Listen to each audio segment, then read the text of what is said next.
নমস্কার বন্ধুরা, দীর্ঘ অপেক্ষার পর রাজ্য সরকার যুবশ্রী প্রকল্পে যে টাকা সে টাকা দিতে শুরু করেছে। দীর্ঘ 5 মাস ধরে রাজ্যের হাজার হাজার বেকার যুব যুবতীর অপেক্ষা করছিল এই আর্থিক সাহায্যের জন্য।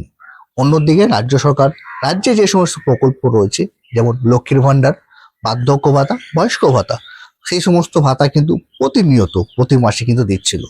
শুধুমাত্র রাজ্য সরকার এই যুবশ্রী প্রকল্পের যে টাকা সেই আর্থিক সাহায্য কিন্তু দিচ্ছিল না।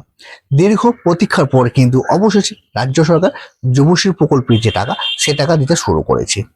অবশেষে যুবশ্রী প্রকল্প যে টাকা সে টাকা দেওয়ার একটি একটি ফাইনাল আপডেট কিন্তু এই মুহূর্তে আপনি বা আপনার পরিবারে কেউ যদি যুবশ্রী প্রকল্পে আবেদন করেছেন, তাহলে এই ভিডিওটা অবশ্যই ভিডিওটা প্রথম থেকে শেষ অবধি দেখার জন্য যুবশ্রী প্রকল্পে প্রায় এই মুহূর্তে দীর্ঘ 5 মাস ধরে কিন্তু টাকা বাকি রয়েছে। সবাই কিন্তু বলছিল আজ দেবে কাল দেবে, কিন্তু সঠিক আপডেট কিন্তু পাওয়া যাচ্ছিল না। অফিসে ফোন করলে অফিস কোনো মতে কিন্তু রিপ্লাই দিচ্ছে, যদি ফোন রিসিভ করছিল সেখানে তারা বলছিল এই মুহূর্তে ফান্ড নেই।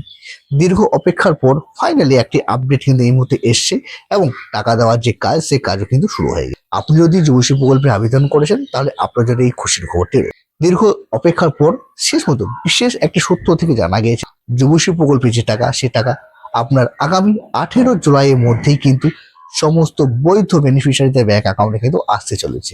সামনের 18 তারিখের মধ্যেই কিন্তু যুবশ্রী প্রকল্পের জায়গাটা সে টাকা সমস্ত বেনিফিশিয়ারিদের ব্যাংক অ্যাকাউন্টে কিন্তু আসে। সম্ভাব্য যে টাকা সে টাকা 2-1 দিনের মধ্যেই সবারই দিতে শুরু করবে। এবার টাকাটা হয়তো একসাথে সবারই ব্যাংক অ্যাকাউন্টে ক্রেডিট নাও হতে, প্রথম দিন কিছু ছেলে মেয়ের ব্যাংক অ্যাকাউন্ট টাকাটা ক্রেডিট হবে এবং তারপরের দিন বাকি ছেলেদের মেয়েদের যে টাকাটি রয়েছে সে টাকাটি ক্রেডিট হয়ে যাবে। তবে কত টাকা দেবে সে আপডেটটা এখনো আসেনি। তবে এই একটি খুশির খবর, যাই হোক 18 জুলাইয়ের মধ্যেই কিন্তু সমস্ত বেনিফিশিয়ারিদের ব্যাংক অ্যাকাউন্ট যে টাকা সে টাকা কিন্তু আসতে চলে।